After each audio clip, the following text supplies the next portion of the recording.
అటువంటి నటి ఇప్పటి వరకు ఈ ఎంపీగా ఉన్నా ఏ రోజు నటన వదలలేదు. కంటిన్యూయేషన్ ఒక 50 years దాటిపోయినాయి. ఎప్పుడో 1974 అనుకుంటా ఫస్ట్ మీరు చిన్న అదే నాకు స్వతంత్రం కావాలి మూవీ.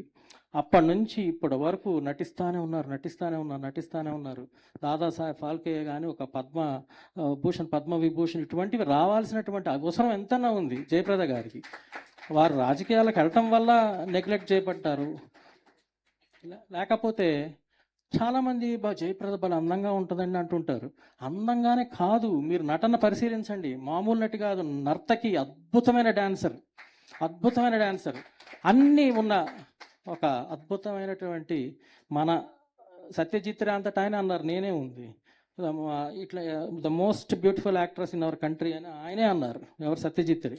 అటువంటి ఒక నటి చేతుల మీదుగా మా అందరికి చాలా ఇష్టమైన నటి చేతుల మీదుగా ఈ పుస్తకం ఆవిష్కారం అవటం అనేది చాలా గుండెల నిండా ఆనందంగా ఉంది మేడం, చాలా గుండెల నిండా ఆనందంగా ఉంది. ఆ తర్వాత రఘురామకృష్ణరాజు గారు ఈ రాజకీయాలకి ఆయన సెట్టే గారు. అసలు ఆయన సెట్ గారంటే చాలా సున్నితమైన మనసు, అంటే చాలా sensitive and very creative approach అనే వ్యక్తి.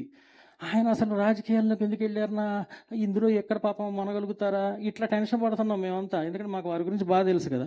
అక్కడ కూడా రాణిస్తున్నారు, గ్రేట్ సార్. ఎందుకంటే నాకు అనేక బిరుదులు అవి ఉన్నాయి, సినీ పరిజ్ఞాన ప్రవీణ రకరకాలు ఇచ్చారంటే నాకు చాలా నాలెడ్జ్ అని ఫీలింగ్తో. కానీ ఆయన ముందు కూర్చుంటే నాకేం తెలియదు అన్న సంగతి నాకు తెలుస్తూ ఉంటుంది. అంత నాలెడ్జ్, ఏమి సినిమా నాలెడ్జ్, ఏం పాటలు, ఎక్కడెక్కడ పాటలు, ఆ పాటలకి ఆరిజిన్ ఎక్కడ, అది హిందీలో ఎక్కడ, తెలుగులో ఎక్కడ, అసలు మొత్తం చెప్తుంటారు. ఇదేంటి ఇంత నాలెడ్జ్ ఏంటి అని అనుకుంటుంటాం. సో అద్భుతమైన సినిమా లవర్ సార్. సో ఇవాళ ఒక డిప్యూటీ స్పీకర్ లెవెల్లో ఒక చక్కటి ఉన్నతమైనటువంటి పొజిషన్లో ఉండి కళలకి కళాకారులకు కూడా చాలా నేనున్నాను అని అనిపిస్తున్నారు.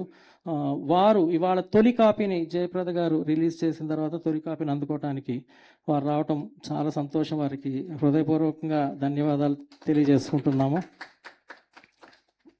అలాగే బ్రహ్మానందం గారు, బ్రహ్మానందం గారు అంటే సార్ అంటే నన్ను మాదిరిగా కొట్టు అంటున్నారు. నాకు ఇప్పుడు నేను ఏదైనా ఒక పని చేశాను అనుకోండి, అంటే ఏదైనా బుక్ కానీ ఒక ఈవెంట్ కానీ లేకపోతే ఏదో ఒక డాక్యుమెంటరీ తీశాను కానీ, ఫస్ట్ కొంతమందికి చూపిస్తా. ఆ కొంతమందికి చూపించే వ్యక్తులు ఎవరంటే ఎస్పి బాలసుబ్రహ్మణ్యం గారు, బ్రహ్మానందం గారు, వీళ్ళకి చూపిస్తాను. వీళ్ళు అదంటే ఎస్ అంటేనే అదొక బ్రాండ్. ఎందుకు అంత అద్భుతమైనటువంటి వారు ఎంతటి విజ్ఞానంలో, ఎంతటి పండితులో, ఎంతటి హాస్యనటులో, వ్యక్తిగా ఎంత గొప్పవారో ఇవన్నీ చూసిన వ్యక్తిగా ఆయన అంటే నాకు చాలా అమితమైనటువంటి ఒక గౌరవం.